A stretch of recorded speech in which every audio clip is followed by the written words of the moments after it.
Isang mapagpalang araw po mga kalingap, magandang araw at magandang gabi sa mga viewers at listeners at mga solid supporters po dyan. At mga kababayan nating OFW na patuloy na sumusuporta, may galab shoutout po. At kung bago ka pa lang po sa atin pong munting YouTube channel, palike and share and subscribe na po at pindutin ang notification bell para update po tayo sa atin pong ilalabas na video. So yun mga kalingap, may panibago na naman po tayong pag-uusapan. Kalingap Rob, may panibagong bubuoy na love team. Wow! At sino po kaya ito sa mga Kalingap Angels po natin? At yan nga po ang sabay-sabay po nating aalamin mga kalingap. Pero bago nga tayo dumako po sa ating pong pag-uusapan, huwag po nating kalimutang sumuporta sa mga pangunahing kalingap po na si Kuya Bal at Kalingap Rob na patuloy sa pagtulong at walang sawang pagsuporta at pagbibigay po ng saya sa araw-araw po nilang vlog mga kalingap. At patuloy nga po natin silang suportahan sa kanilang pag-charity vlogs at paggawa ng beneficiary nang sa ganun mga kalingap marami pang tao ang matulungan, lalong-lalo na nga po sa mga taong nangangailangan mga kalingap. At paalala po, tapusin muna natin ang kabuuan ng video bago tayo magbigay ng opinion at komento. So yun mga kalingap, balik po tayo sa atin pong pinag-uusapan. At Kalingap Rob, may panibagong love team sa bagong Kalingap Angels po. Sino po kaya ito? At yan nga po ang aalamin natin. Pero bago nga po yan mga kalingap, sino po ba itong bagong Kalingap Angels po natin? At sabay-sabay nga po natin kilalanin at alamin kung deserve nga po ba na mapasama sa Kalingap Angels po natin. At ilan nga po sa mga ibang supporters po dyan nagsasabi na hindi naman daw deserve na mapabilang at matulungan po ng Team Kalingap.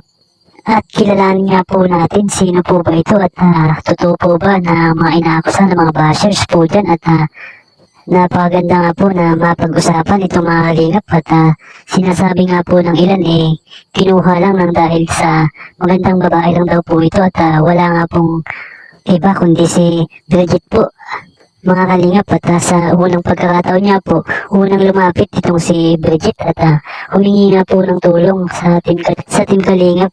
So bigyan niya po natin ng linaw at panoorin po natin mga kalingap. Bridget, Ano po? ilang taong ka na pala? 18 years old po. 18 years old. Okay. Tapos, Incoming college po. magkakalis ka. Opo.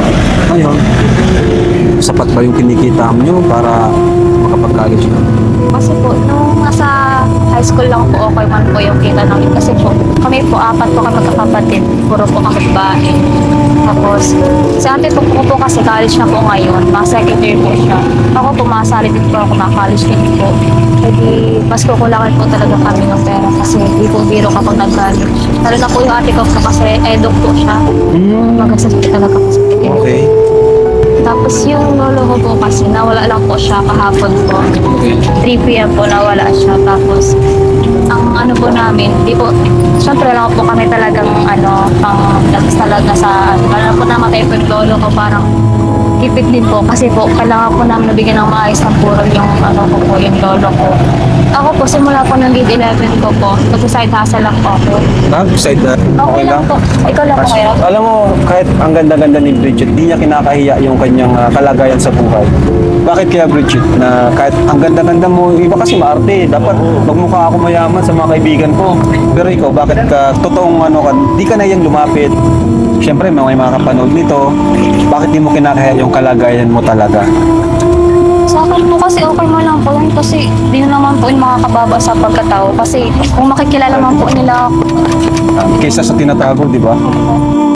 So yun mga kalingap, makikita po natin na nag-aaral pa nga po itong si Bridget at may mga pagkakataon niya din pong rumarakit nga po siya at mapapansin niya po natin na may maganda po siyang itsura at napakagandang dalaga nga po niya mga kalingap. At mapapansin niya po natin na namatayan pa po siya ng isang lolo at kinakapos po sa pangangailangan at ganun pa nga pong apat pa po silang magkakapatid at naisipan niya po nilang lumapit kay Kalingap Rob po natin para humingi ng tulong at mabigyan ng beneficiary mga kalingap.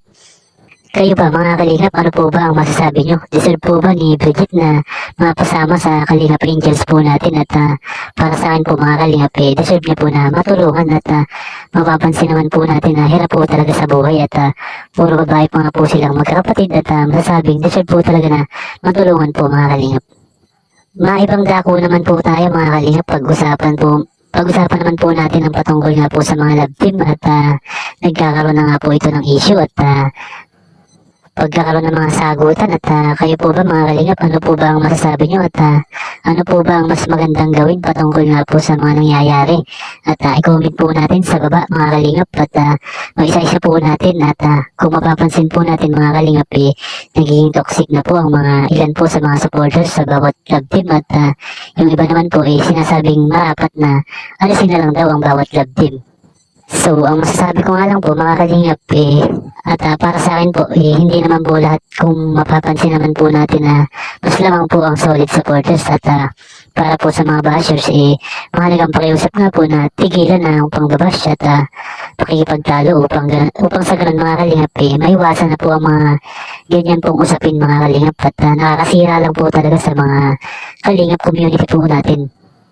Kung mamarapatin niyo po mga kalingap mas maganda po ang sumuporta kaysa po ang manira po sa mga bawat love team natin.